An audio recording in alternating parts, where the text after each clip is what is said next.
ನಾನು ಹಿಂದುವಾಗಿ ಹುಟ್ಟಿದ್ದೇನೆ.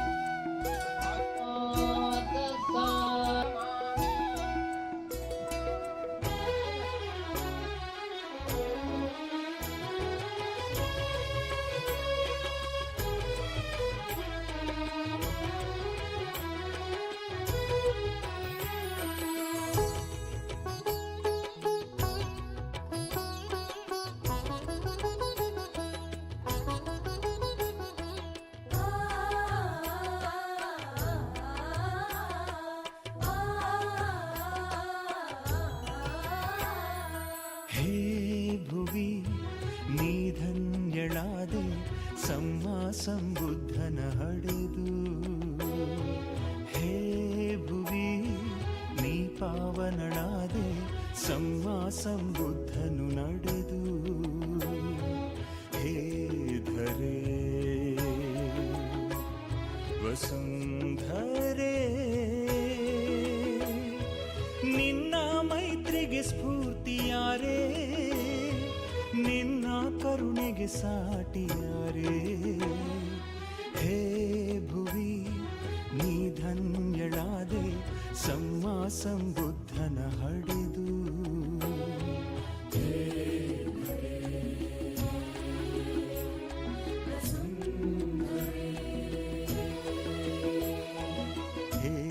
ಧರೆ ವಸುಂಧರೆ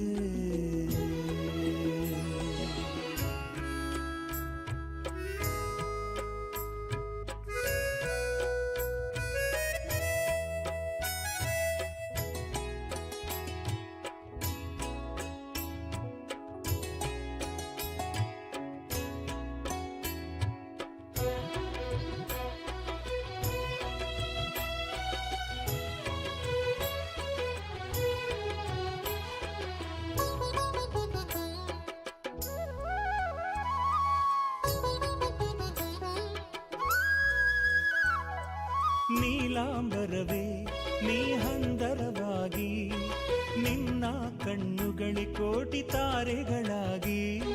ನೀಲಾಂಬರವೇ ನೀ ಹಂದರವಾಗಿ, ನಿನ್ನ ಕಣ್ಣುಗಳೇ ಕೋಟಿ ತಾರೆಗಳಾಗಿ. ಆಷಾಢದ ಚಂದಿರನೇ ಅಂತಃಪುರವಾಗಿ, ಶುದ್ಧೋದನ ಮಳೆಯಾಗಿ ಮಹಾಮಾಯ ಇಳೆಯಾಗಿ. ಬಿಳಿಯಾನೆಯಾಗಿ ಹೊಕ್ಕವನ. ನಮಸ್ಕಾರ, ನಮೋ ಬುದ್ಧಾಯ, ಜೈ ಭೀಮ್. ಕೇಳಿಸ್ಲಿಲ್ಲ?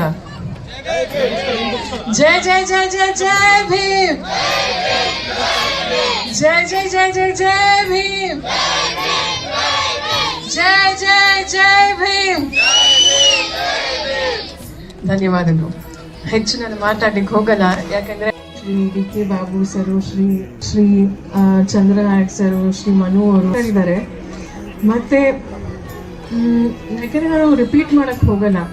ನಾನು ಮಕ್ಕಳಿಗೆ ಒಂದು ಪ್ರಶ್ನೆ ಕೇಳ್ತೀನಿ. ಓಕೆ, ಎಲ್ರು ಕೇಳಿಸ್ಕೊತಿದ್ದೀರಾ? ಎಸ್. ನೋಡಿ, ಈಗ ನಮ್ಮ 13 ಜನ ಮಕ್ಕಳಿಗೆ ಈಗ ತಾನೇ ಸ್ಟೇಜ್ ಮೇಲೆ ಕರೆದು ಅವ್ರಿಗೆ ಸನ್ಮಾನ ಮಾಡಿದ್ವಿ. ಸೊ ಅವ್ರಿಗೆ ಪ್ರೋತ್ಸಾಹದಾನ ನೀಡೋದಿರ್ಬೋದು. ಈಗ ನೆಕ್ಸ್ಟು ನೀವು ಅವ್ರ ಜಾಗದಲ್ಲಿ ಕುತ್ಕೋತೀರಾ? ಯಾಕಂದ್ರೆ ಪ್ರತಿಯೊಬ್ಬರು ಅಷ್ಟೇ, ನಾವು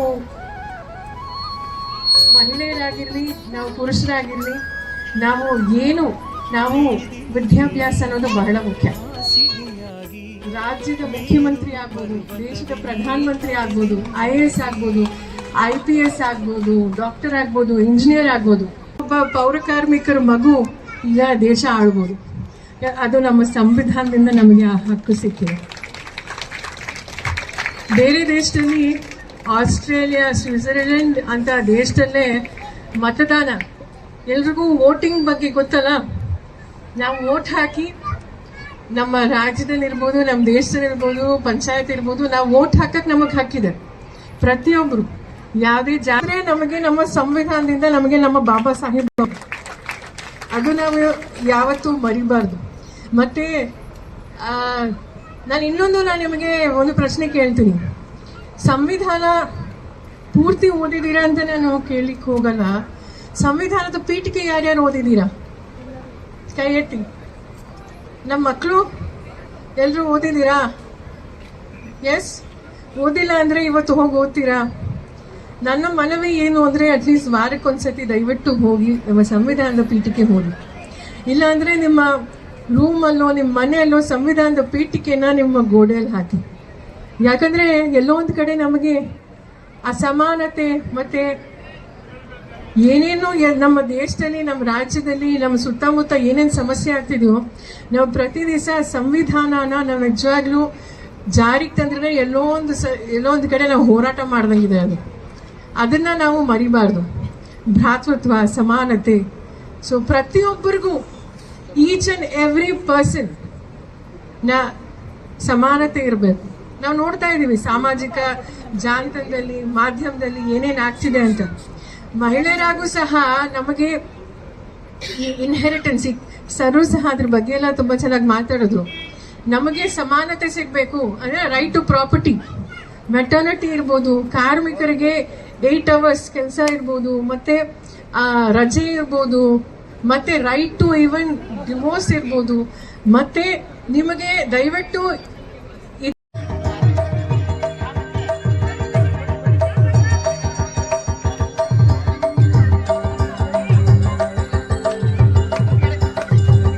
ಮಾಡ್ಕೊತಿದ್ದೀನಿ.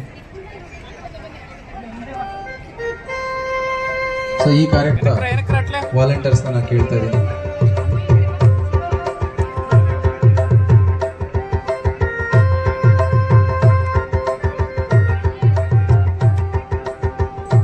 ಈ ದಿನದ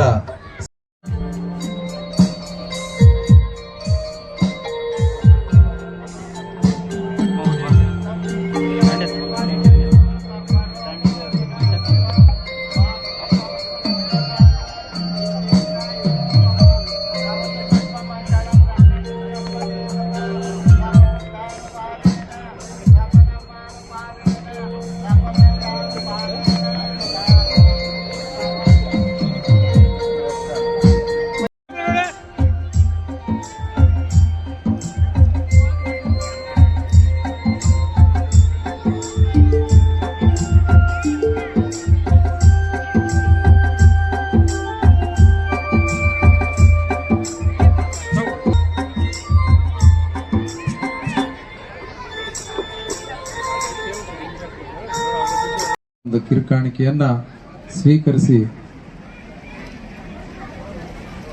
ಮುಂದಿನ ನಿಮ್ಮ ಎಲ್ಲ ನಾಟಕ ಪ್ರದರ್ಶನಗಳನ್ನ ಉತ್ತಮವಾಗಿ ಮಾಡಿ ಅಂತ ಈ ಸಂದರ್ಭದಲ್ಲಿ ಹಾರಣಿಹಂ, ದೀಕ್ಷಾ, ಪ್ರೇಕ್ಷಾ, ಜಾನ್ವಿ ತುಂಬಾನೇ ಒಂದು ಸಮಾಜಮುಖಿ ಕಾರ್ಯಕ್ರಮಗಳನ್ನ ಹಮ್ಮಿಕೊಂಡಿದ್ದಾರೆ. ಇದರಲ್ಲಿ ವಿದ್ಯಾರ್ಥಿಗಳನ್ನ ಕರೆದು ಧನ ಮತ್ತು ಏನು ಈ ಸಮಾಜಮುಖಿಯಲ್ಲಿ ಕಾಣಿಸ್ಕೊಂಡಂಥ ವ್ಯಕ್ತಿಗಳಿಗೆ ಸನ್ಮಾನ ಸಮಾರಂಭಗಳು ಸಹ ಬೋಧಿಸತ್ವ ಈ ಟ್ರಸ್ಟ್ ವತಿಯಿಂದ ಏನು ಸಮಾಜಮುಖಿ ಕಾರ್ಯಕ್ರಮಗಳ ಮಾಡ್ತಾ ಹೋಗ್ತಾ ಇದ್ದಾರೆ. ಇದು ಸುಮಾರು 3-4 ವರ್ಷಗಳಿಂದ ಇವರು ಸತತ ಮಾಡ್ಕೊಂಡು ಬಂದಿದ್ದಾರೆ. ಮುಂದಿನ ದಿನಗಳಲ್ಲಿ ಒಳ್ಳೊಳ್ಳೆ ಕಾರ್ಯಕ್ರಮಗಳು ಮಾಡ್ತಾ ಮತ್ತೆ ಅವರ ಒಂದು ರಾಜಕೀಯದ ಭವಿಷ್ಯನೂ ಸಹ ಮುಂದಿನ ದಿನಗಳಲ್ಲಿ ಈ ಹೊರಹೊಮ್ಮಿ ಬರಲಿ. ಅವರಿಗೆ ಏನು ಡಾಕ್ಟರ್ ಬಾಬಾ ಸಾಹೇಬ್ ಅಂಬೇಡ್ಕರ್ ಆಶೀರ್ವಾದ ವಜ್ರಪ್ಪ ಮತ್ತು ಮೀನಾಕ್ಷಿ ಅವರ ಮೇಲೆ ಇರಲಿ ಅಂತ ಈ ಕಾರ್ಯಕ್ರಮದಲ್ಲಿ ಹೇಳ್ತಾ ಮುಂದಿನ ದಿನಗಳಲ್ಲಿ MLA ಹಾಗೂ ಸಹ ಹೊರಹೊಮ್ಮಿಲೆ ಅಂತ ಹೇಳಿಬಿಟ್ಟು ನಾನು ಈ ಸಂದರ್ಭದಲ್ಲಿ ಕೇಳ್ಕೊಳ್ತಾ ಇದ್ದೀನಿ. ಕಾರ್ಯಕ್ರಮವನ್ನು ಅದ್ದೂರಿಯಾಗಿ ಆಯೋಜಿಸಿದ್ರು. ಇದಕ್ಕೆ KPCC ವತಿಯಿಂದ ಮಹಿಳಾ ಘಟಕದ ಅಧ್ಯಕ್ಷರಾದಂಥ ರಮ್ಯಾ ಮೇಡಮ್ ಅವರು ಬಂದಿದ್ದರು, ಸೌಮ್ಯ ಮೇಡಮ್ ಅವರು ಬಂದಿದ್ದರು. ಹಾಗೂ ಕರ್ನಾಟಕ ರಾಜ್ಯದ ಅತಿ ಸಮಾಜ ಕಳಕಳಿ ಇದ್ದಂಥ ಎಲ್ಲ ಗಣ್ಯರು ಈ ಒಂದು ಕಾರ್ಯಕ್ರಮವನ್ನು ಅತ್ಯಂತ ಯಶಸ್ವಿಯಾಗಿ ನಡೆಸಿಕೊಟ್ರು. ಸೊ ಏನು ಈ ಬೋಧಿಸತ್ವ ಟ್ರಸ್ಟು ಏನು ಬುದ್ಧ, ಬಸವ, ಅಂಬೇಡ್ಕರ್ ಅವರ ಮಾರ್ಗದರ್ಶನಗಳಲ್ಲಿ ನಡೀತಾ ಇದೆ, ಇದು ಇನ್ನೂ ಹೆಚ್ಚಿಗೆ ಮುಂದಿನ ದಿನಗಳಲ್ಲಿ ತುಂಬ ಅರ್ಥಪೂರ್ಣವಾಗಿ ಇನ್ನೂ ಹೆಚ್ಚಿನ ಕಾರ್ಯಕ್ರಮಗಳನ್ನು ನಡೆಸ್ತಾ ಇಡೀ ರಾಷ್ಟ್ರವ್ಯಾಪ್ತಿ, ರಾಜ್ಯವ್ಯಾಪ್ತಿ ಇದರ ಒಂದು ಸೊಗಡು ಮತ್ತು ಇದರ ಒಂದು ಇದು ನಡೀಲಿ ಅಂತ ಹೇಳ್ತಾ ಈ ಒಂದು ಸಂಘಟಕರಿಗೆ ಮತ್ತು ಈ ಒಂದು ಟ್ರಸ್ಟ್ನ ಅಧ್ಯಕ್ಷರುಗಳಿಗೆ ಹಾಗೂ ಟ್ರಸ್ಟ್ನ ವತಿಯವರಿಗೆ ನನ್ನ ಹೃತ್ಪೂರ್ವಕ ಅಭಿನಂದನೆಗಳನ್ನು ಈ ಸಂದರ್ಭದಲ್ಲಿ ಸಲ್ಲಿಸ್ತೇನೆ. ಇವತ್ತು ಬೋಧಿಸತ್ವ ಟ್ರಸ್ಟ್ ವತಿಯಿಂದ ನಾವು 2649ನೇ ಬುದ್ಧ ಜಯಂತಿ ಮತ್ತು 135ನೇ ಬಾಬಾ ಸಾಹೇಬ್ ಡಾಕ್ಟರ್ BR ಅಂಬೇಡ್ಕರ್ ಅವರ ಜಯಂತಿ ಮತ್ತು ಇಂಟರ್ನ್ಯಾಷನಲ್ ವುಮೆನ್ಸ್ ಡೇ ಹಾಗೂ ಕಾರ್ಮಿಕ ಜಯಂತಿ 4 ಜಯಂತಿಗಳನ್ನು ಕೂಡ ನಾವು ಒಟ್ಟಾಗಿ ಆಚರಣೆ ಮಾಡ್ತಾ ಇದ್ದೀವಿ. ಸೊ ಈ ಆಚರಣೆ ಮಾಡೋದಕ್ಕೆ ಒಟ್ಟಾಗಿ ಆಚರಣೆ ಮಾಡ್ತಾ ಇರೋದಕ್ಕೆ ಒಂದು ಕಾರಣ ಇದೆ.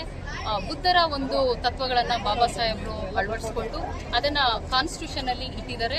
ಅದ್ರ ಮುಖಾಂತರ ಪೌರ ಕಾರ್ಮಿಕರಿಗೆ ಮತ್ತೆ ಮಹಿಳೆಯರಿಗೆ ಅದ್ರ ಮುಖಾಂತರ ಹಲವಾರು ಅನುಕೂಲಗಳಾಗಿದೆ. ಹಾಗಾಗಿ ಈ 4 ಜಯಂತಿಗಳನ್ನ ಕೂಡ ನಾವು ಒಟ್ಟಿಗೆ ಸೇರಿಸಿ ನಾವು ಮಾಡಿದ್ವಿ. ಮತ್ತೆ ಈ 2000 ಎಲ್ಲರಿಗೂ ಒಂದು ಆಶ್ಚರ್ಯ ಆಗಿರ್ಬೋದು, 2000 ಬುದ್ಧ ಜಯಂತಿಯನ್ನ ಎಲ್ಲರೂ 2558, 559 ಜಯಂತಿ ಅಂತ ಆಚರಣೆ ಮಾಡ್ತಾರೆ.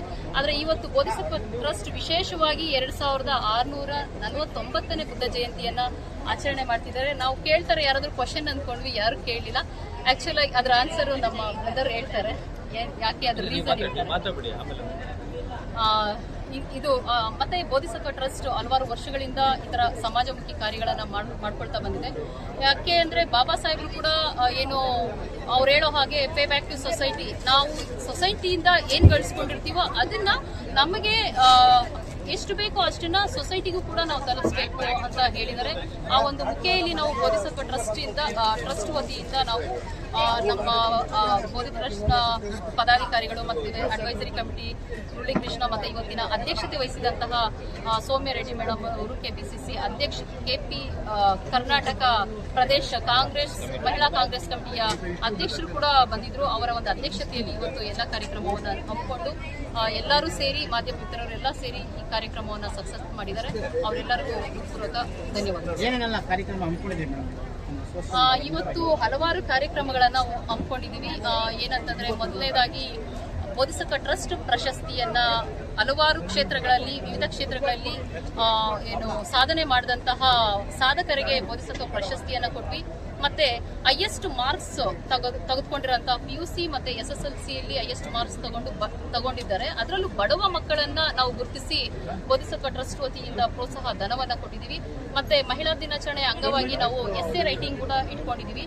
ಮತ್ತೆ ಅದರ ಬಹುಮಾನವನ್ನು ಕೊಟ್ವಿ. ಮತ್ತೆ ಏನು SSD ಮಕ್ಕಳಿಗೆ ನಾವು 6 ದಿನಗಳ ಶಿಬಿರವನ್ನು ಕೂಡ ಹಮ್ಮಿಕೊಂಡಿದ್ವಿ.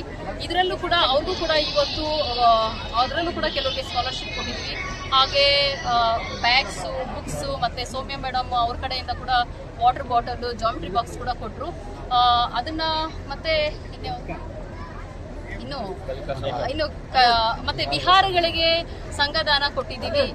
ಹೀಗೆ ಹಲವು ರೀತಿಯಾದ ಮತ್ತೆ ಬುದ್ಧ ಬೆಳಕು ನಾಟಕ ಪ್ರದರ್ಶನ ಮಾಡಿದಂತಹ ಮೈಸೂರಿನ ಅಂಬೇಡ್ಕರ್ ಅಕಾಡೆಮಿ ಸಾಹಿತ್ಯ ಅಕಾಡೆಮಿ ಮಕ್ಕಳಿಗೂ ಕೂಡ ಇವತ್ತು ಬೋಧಿಸತ್ವ ಟ್ರಸ್ಟ್ ವತಿಯಿಂದ ಸಂಘದಾನ ಮತ್ತೆ ಬುಕ್ಸ್, ಬ್ಯಾಗ್ ಅಂಡ್ ಇದೇನದು ವಾಟರ್ ಬಾಟಲ್ಸ್, ಜಾಮೆಟ್ರಿ ಇವೆಲ್ಲ ಕೂಡ ಕೊಟ್ಟು ನಾವು ಸಮಾಜ ಕಾರ್ಯದಲ್ಲಿ ತೊಡಗಿಸ್ಕೊಂಡಿದ್ವಿ. ಎಲ್ಲ ನಮ್ಮ ಪದಾಧಿಕಾರಿಗಳಿಗೆ ನಾನು ಧನ್ಯವಾದ.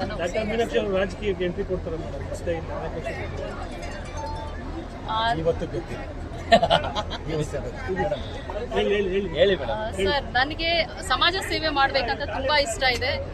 ಸೊ ಬಾಬಾ ಸಾಹೇಬ್ರೆ ಹೇಳ್ದಂಗೆ political key is the master key ಅಂತ ಹೇಳ್ತಾರೆ. ನನಗೆ ಈ ಅವಕಾಶ ಸಿಕ್ಕಿದ್ರೆ ಖಂಡಿತ ನಾನು ಪಾಲಿಟಿಕ್ಸ್ಗೆ ಎಂಟ್ರಿ ಆಗ್ತೀನಿ. ಮತ್ತೆ ಸಮಾಜ ಸೇವೆಯನ್ನು ಮಾಡೋದಕ್ಕೆ ನಾನು ಯಾವಾಗಲೂ 24 ಗಂಟೆ ಕೂಡ ನಾನು ಏನು ಹಾಜರಾಗಿರ್ತೀನಿ ಅಂತ ಹೇಳ್ತೀನಿ. ಈಗ ಮಹಿಳಾ ಕಾಂಗ್ರೆಸ್ ರಾಜ್ಯ ಕಾರ್ಯದರ್ಶಿ ಈಗ ಮಹಿಳಾ ಕಾಂಗ್ರೆಸ್ ಅಲ್ಲಿ ನನ್ನ ರಾಜ್ಯ ಕಾರ್ಯದರ್ಶಿಯಾಗಿ ತಗೊಂಡಿದ್ದಾರೆ. ಹಲವು ರೀತಿಯಾದಂತಹ ಕಾರ್ಯಕ್ರಮಗಳನ್ನ ಆಕ್ಟಿವ್ ಆಗಿ ಪಾರ್ಟಿಸಿಪೇಟ್ ಮಾಡಿಕೊಂಡು ಎಲ್ಲ ಕಾರ್ಯಕ್ರಮಗಳಲ್ಲಿ ಕೂಡ ನಾನು ಭಾಗವಹಿಸಿಕೊಂಡು ನಮ್ಮ ಮಹಿಳಾ ಕಾಂಗ್ರೆಸ್ ಅಲ್ಲಿ ಗುರುತಿಸ್ಕೊಂಡಿದ್ದೀನಿ. ಆಗ್ಲೇ ನೋಡಿದಂಗೆ ಸೌಮ್ಯ ಮೇಡಮ್ ಕೂಡ ಬಂದಿದ್ರು. ಅವರು ಯಾಕಂದ್ರೆ ಬಾಗಲಕೋಟೆಗೆ ಹೋಗಿದ್ರು. ಸೊ ನಮ್ಮ ಕಾರ್ಯಕ್ರಮದ ಸಲುವಾಗಿ ಬಾಗಲಕೋಟೆಯಿಂದ ಇವತ್ತು ನಮ್ಮ ಕಾರ್ಯಕ್ರಮಕ್ಕೋಸ್ಕರ ಅಂತಾನೆ ಬಂದಿದ್ರು. ಸೊ ಅವ್ರಿಗೆ ನಾನು ಇದೆ ಸರ್, ಅವಕಾಶ ಸಿಕ್ಕಿದ್ರೆ ಖಂಡಿತ ಸ್ಪರ್ಧೆ ಮಾಡಿ. ನಾವಿವತ್ತು ಬೋಧಿಸತ್ವ ಟ್ರಸ್ಟ್ ವತಿಯಿಂದ 2649ನೇ ವರ್ಷದ ಬುದ್ಧ ಜಯಂತಿಯನ್ನು ಆಚರಣೆ ಮಾಡ್ತೀವಿ. ಸೊ ಯಾಕೆ 2649 ಅನ್ನೋದಕ್ಕೆ ಒಂದು ಕಾರಣ ಇದೆ. 2013ರಲ್ಲಿ ಯುನೆಸ್ಕೋದವರು ನೇಪಾಳದ ಮಹಾದೇವಿ ಟೆಂಪಲ್ನ ಎಕ್ಸ್ಕವೇಟ್ ಮಾಡಿದ್ದಾರೆ. ಯಾಕೆ ಎಕ್ಸ್ಕವೇಟ್ ಮಾಡಿದ್ದಾರೆ ಅಂದರೆ, ಯುನೆಸ್ಕೋದವ್ರಿಗೆ ಒಂದು ಡೌಟ್ ಇತ್ತು, ಭಗವಾನ್ ಬುದ್ಧ ಕ್ರಿಸ್ತಪೂರ್ವ 563 ಹುಟ್ಟಿಲ್ಲ, ಬಹುಶಃ ಅವನು ಅದಕ್ಕಿಂತ ಹಿಂದಿನವರು. ಹಾಗಾಗಿ ಯುನೆಸ್ಕೋದವರು ರೇಡಿಯೋ ಐಸೋಟೋಪ್ ಕಾರ್ಬನ್ 14 ಡೇಟಿಂಗ್ ಅನ್ನೋ ಒಂದು ಪ್ರೊಸೀಜರ್ನ ಉಪಯೋಗಿಸಿಕೊಂಡು ಮಹಾದೇವಿ ಟೆಂಪಲ್ನಲ್ಲಿರುವಂಥ ಬುದ್ಧ ಭಗವಾನರ ಮೂರ್ತಿಯ ಕೆಳಗಡೆ ಸಿಕ್ಕಿದಂಥ ಇಂಗಾಲ, ಮಣ್ಣು, ಕಲ್ಲು ಮತ್ತು ಹೆಂಚು, ಇಟ್ಟಿಗೆ ಇವುಗಳನ್ನು ಕಾರ್ಬನ್ 14 ಡೇಟಿಂಗ್ ಮಾಡಿದಾಗ ಈ ಎಲ್ಲ ವಸ್ತುಗಳು ಕ್ರಿಸ್ತಪೂರ್ವ 623ಕ್ಕೆ ಸಂಬಂಧಪಟ್ಟಿದ್ದು ಅಂತ ಅವರು ಸಾಬೀತು ಮಾಡಿದ್ದಾರೆ. ಮತ್ತು ಅದನ್ನ ಜರ್ನಲ್ ಆಫ್ ಆಂಟಿಕ್ವಿಟಿ ಅನ್ನೋ ಒಂದು ಜರ್ನಲ್ ಅಲ್ಲಿ ಪ್ರಚಾರ ಮಾಡಿದ್ದಾರೆ. ಇದು ತುಂಬಾ ಜನ ವಿಮರ್ಶಕರಿಗೆ, ಪ್ರಗತಿಪರರಿಗೆ ಗೊತ್ತಿಲ್ಲ ಅಥವಾ ರವಾನೆ ಆಗಲಿಲ್ಲ. ಹಾಗಾಗಿ ಈ ವಿಷಯನ ಸಂಶೋಧನೆ ಮಾಡಿ, ನಮ್ಮ ಸತ್ಯಶೋಧಕ ಸಮಾಜದಿಂದ ಸಂಶೋಧನೆ ಮಾಡಿ ಈ ವಿಷಯವನ್ನು ಅರ್ಥ ಮಾಡಿಕೊಂಡು ನಾವು ಇವತ್ತಿಂದಾದರೂ ಭಗವಾನ್ ಬುದ್ಧರು ಇನ್ನೂ 82 ವರ್ಷ ಹಿಂದಿನವರು. ಈಗೇನು ನಾವು 563 ಹೇಳ್ತೀವಿ, ಕ್ರಿಸ್ತಪೂರ್ವ 563 ಹೇಳ್ತಿದ್ದೀವಿ, 64 ಹೇಳ್ತೀವಿ, ಅದಕ್ಕಿಂತ 82 ವರ್ಷ ಹಿಂದಿನವರು. ಹಾಗಾಗಿ 2026 ಮತ್ತು 623 ಒಟ್ಟು ಸೇರಿದಾಗ 2649ನೇ ಜಯಂತಿ ಆಗುತ್ತೆ. ಮತ್ತು ಇದನ್ನ ಪುಷ್ಟೀಕರಣ ಕೊಡೋದಕ್ಕೇನೆ ತೆರವಾದ ಬುದ್ಧಿಸಮ್ ಅಲ್ಲೂ ಕೂಡ ಇದೇ ವಿಷಯವನ್ನ ಪಾಲಿ ಗ್ರಂಥಗಳಲ್ಲಿ ದಾಖಲೆ ಮಾಡಿಟ್ಟಿದ್ದಾರೆ. ಹಾಗಾಗಿ ನಾವು ಬೋಧಿಸತ್ವ ಟ್ರಸ್ಟ್ ಇಂದ ನಾವು 2649ನೇ ಜಯಂತಿ ಆಚರಣೆ ಮಾಡ್ತಿದ್ವಿ. ಇದು ಮುಂದೆ 2650ನೇ ಜಯಂತಿ ಅಂತ ರಾಜ್ಯದಾದ್ಯಂತ ಎಲ್ಲರೂ ಆಚರಣೆ ಮಾಡಲಿ ಅಂತ ನಾನು ಈ ಸಂದರ್ಭದಲ್ಲಿ ನಿಮ್ಮಗಳ ಪರವಾಗಿ ಕೇಳ್ಕೊತೀನಿ. Thank you. ಜೈ ಭೀಮ್, ಜೈ ಸಮಿತಿ. ಕಾರ್ಯಕ್ರಮ ಜೈ ಭೀಮ್ ಎಲ್ರಿಗೂ. ಈ ನಮ್ಮ ಬೋಧಿಸತ್ವ ಟ್ರಸ್ಟ್, ನಾವು ಈ ಟ್ರಸ್ಟ್ನ ಉದ್ಘಾಟನೆ ಮಾಡೋ ಉದ್ದೇಶನೇ ಸೊಸೈಟಿಯಿಂದ ನಮ್ಗೆ ಹೆಂಗೆ ಬಂತು, ಸೊಸೈಟಿಗೆ ನಾವು ಏನು ಕೊಡಬೇಕು, ನಾವು ಮೊದಲು ನಾವು ಹೆಂಗಿದ್ದೀವಿ, ಈಗ ಹೆಂಗಿದ್ದೀವಿ ಅನ್ನೋದಕ್ಕೆ ಇವತ್ತಿನ ನಾಟಕನೇ ನಾವು ನೋಡಿದ್ದೀವಿ. ಯಾವ ಥರ ಇದ್ವಿ ನಾವು, ಮನುಷ್ಯರ ಥರ ಇದ್ವಾ ನಾವು, ಯಾಕೆ ಆವತ್ತಿನ ದಿನಗಳಲ್ಲಿ ನಮ್ಮನ್ನು ಕಾಪಾಡುವಂಥ ಯಾವ ದೇವರುಗಳು ನಮ್ಮಲ್ಲಿ ಬರಲಿಲ್ಲ, ಯಾಕೆ ಇವತ್ತು ಅದೇ ನಮ್ಗೆ ಈ ಮಟ್ಟಕ್ಕೆ ಬರೋದಕ್ಕೆ ಯಾವ ದೇವರು ನಮ್ಗೆ ಆದರು, ಯಾರು ಈ ಮಟ್ಟದಲ್ಲಿ ನಮ್ಮ ಮೀಡಿಯಾವ್ರ ಮುಂದೆ ಕೂತ್ಕೊಂಡು ನಾವು ನಿಂತ್ಕೊಂಡು ಮಾತಾಡಬೇಕಾದ್ರೆ ಈ ಸ್ವಾತಂತ್ರ್ಯ ಯಾರು ಕೊಟ್ಟರು, ನಮಗೆ ಕೊಟ್ಟರು ಅನ್ನೋದಕ್ಕಿಂತ ಇದನ್ನ ನಮಗೆ ಒದಗಿಸಿ ಕೊಟ್ಟರು ಬಾಬಾ ಸಾಹೇಬರು. ಇದ್ರು ನಾನು ಬೇರೆ ಸೊಸೈಟಿಯವ್ರನ್ನ ಟೀಕೆ ಮಾಡೋಕ್ಕೆ ಹೋಗಲ್ಲ, ಆದರೆ ನಮ್ಮ ಸಮುದಾಯಗಳೇನೆ ಯಾರು ಇದರಿಂದ ತುಂಬ ಎಲ್ಲ ಅಧಿಕಾರಗಳನ್ನ ಪಡ್ಕೊಂಡು ಯಾರ್ಯಾರು ಮೆಂಬರು, ಚೇರ್ಮನ್ಗಳು ಎಲ್ಲರೂ ಮಾಡಿ ಬಾಬಾ ಸಾಹೇಬರು ಒಂದು ಮಾತು ಹೇಳಿಬಿಟ್ಟು ಹೋಗಿದ್ದಾರೆ. ರಥವನ್ನು ಅಲ್ಲಿವರೆಗೂ ತಗೊಂಬಂದು ನಿಲ್ಲಿಸಿದ್ದೀನಿ, ಅದನ್ನು ಹಿಂದಕ್ಕೆ ಕರ್ಕೊಂಡು ಹೋಗಬೇಡಿ, ಮುಂದಕ್ಕೆ ಕರ್ಕೊಂಡು ಹೋಗಿ ಅಂತ ಹೇಳಿದ್ದಾರೆ. ಆದರೆ ನಮ್ಮ ಸಮುದಾಯಗಳು ಅವರು ಸ್ವಲ್ಪ ನಾಯಕರು ಇವತ್ತಿನ ದಿನಗಳಲ್ಲಿ ಹುಟ್ಟದ ಹಬ್ಬ ಮಾಡೋದು ಒಂದು ಸಂಭ್ರಮವಾಗಿ ನಡೆಸ್ತಾರೆ. ಏನು ಸೊಸೈಟಿಗೆ ಅವ್ರು ಕೊಟ್ಟಿದ್ದಾರೆ, ಯಾವ ಕಾರ್ಯಕ್ರಮಗಳು ನಾವು ಮಾಡಬೇಕು, ಯಾವ ಕಾರ್ಯಕ್ರಮಕ್ಕೆ ನಾವು ಸಂದೇಶ ನಾವು ಕೊಡಬೇಕು, ಜನಗಳಲ್ಲಿ, ವಿದ್ಯಾವಂತರುಗಳಲ್ಲಿ, ಬಡವರಲ್ಲಿ ಜಾಗೃತಿ ಏನು ಕೊಡಬೇಕು ಅನ್ನೋದನ್ನು ಬಿಟ್ಟು ಮರೆತು ಬೇರೆ ರೀತಿ ಅವ್ರದೇ ಆದಂಥ ಒಂದು ಮೋಜುಗಳಲ್ಲಿ ತೊಡಗಿರೋ ನಿಮ್ಮ ಮಾಧ್ಯಮರಿಗೆ ನಮಗಿಂತ ನಿಮ್ಗೆ ಹೆಚ್ಚಾಗಿ ನಿಮ್ಗೆ ಗೊತ್ತು. ದಯವಿಟ್ಟು ಹೇಳ್ತೀನಿ, ನಮ್ಮ ಸಮುದಾಯ ಆಗಿರ್ಬೋದು, ಎಲ್ಲ ಬೇರೆ ಬೇರೆ ಸಮುದಾಯಗಳೆಲ್ಲರೂ ಆಗ್ಬೋದು, ಸೊಸೈಟಿ ನಾವು ಹೆಂಗೆ ಬಂದ್ವಿ ಅದನ್ನು ಮರೆಯೋಕೆ ಹೋಗ್ಬೇಡಿ. ದಯವಿಟ್ಟು ಹೇಳ್ತೀನಿ, ನಮ್ಮ ಕೈಯಿಂದ ಏನೇನು ಆಗುತ್ತೋ ಸೊಸೈಟಿಯಿಂದ ಬಂದು ಸೊಸೈಟಿಗೆ ಕೊಡುವಂಥ ಕಾರ್ಯಕ್ರಮಗಳು ಮಾಡಿ ಅಂತೇಳಿ ಈ ನಮ್ಮ ಮಾಧ್ಯಮ ಮಿತ್ರಗಳ ಕಡೆಯಿಂದ ನಾನು ಕಳಕಳಿ ವಿನಂತಿ ಮಾಡ್ತೀವಿ. ಬಾಬಾ ಸಾಹೇಬನ್ನು ಯಾವತ್ತೂ ಮರೆಯೋಕೆ ಹೋಗಬೇಡಿ. ನೀವು ಹಾಕಿರೋ ಬಟ್ಟೆ ಆಗಿರ್ಬೋದು, ನೀವು ಹಾಕಿರೋ ಮನೆಗಳು ಕಟ್ಟಿರೋ ಇರ್ಬೋದು, ನೀವು ಕಾರುಗಳಾಗ್ಬೋದು, ಇವತ್ತು ಬಂದು ನೋಡಿರುವಂಥ ನಾಟಕದವ್ರಿಗೆ ಗೊತ್ತಾಗಿದೆ ಇದರ ಮೌಲ್ಯ ಏನು ಅಂತೇಳಿ. ನಿಮಗೆ ಮೌಲ್ಯಗಳು ಕಾಣಿಸ್ತೀರ, ಈಸಿಯಾಗಿ ಬಂದಿಲ್ಲ. ಬಾಬಾ ಸಾಹೇಬರ ಮಕ್ಕಳನ್ನ ನಮಗೆ ಪಣವಾಗಿಟ್ಟು, ರಕ್ತವನ್ನು ಪಣ ಕೊಟ್ಟು, ಅವರು ಇಡೀ ಜೀವನಗಳನ್ನೇ ಕೊಟ್ಟಿದ್ದಾರೆ. ಅದನ್ನು ನಾವು ಯಾವುದೇ ರೀತಿ ಒಂದು ಸಣ್ಣದಾಗಿ ನೀವು ಏನು ಹೇಳ್ತೀವಿ ಅಂದರೆ ಅದು ಸಣ್ಣದಾಗಿ ಬಂದಿಲ್ಲ, ನಮಗೆ ಯಾವುದೇ ಸಣ್ಣದಾಗಿ ಬಂದಿಲ್ಲ. ತುಂಬ ದೊಡ್ಡ ಹೋರಾಟದಿಂದ ಬಂದಿರುವಂಥದ್ದು. ನಮ್ಮ ಮಾಧ್ಯಮಿಕರು ಇವತ್ತು ತುಂಬ ಇದನ್ನು ನೀವು ನೋಡಿದ್ದೀರಾ. ಇದನ್ನು ನೀವು ಇನ್ನೊಂದು ಹೆಚ್ಚಿನ ಪ್ರಚಾರವನ್ನು ಮಾಡಿ ಇದರ ಸತ್ಯವನ್ನು ತಿಳಿಸೋಣ ಅಂತೇಳಿ ಎಲ್ರಿಗೂ ನನ್ನ ಜೈ ಭೀಮೆ ಅಂತ ತಿಳಿಸ್ತೀನಿ. ಜೈ ಭೀಮ್ ಸರ್.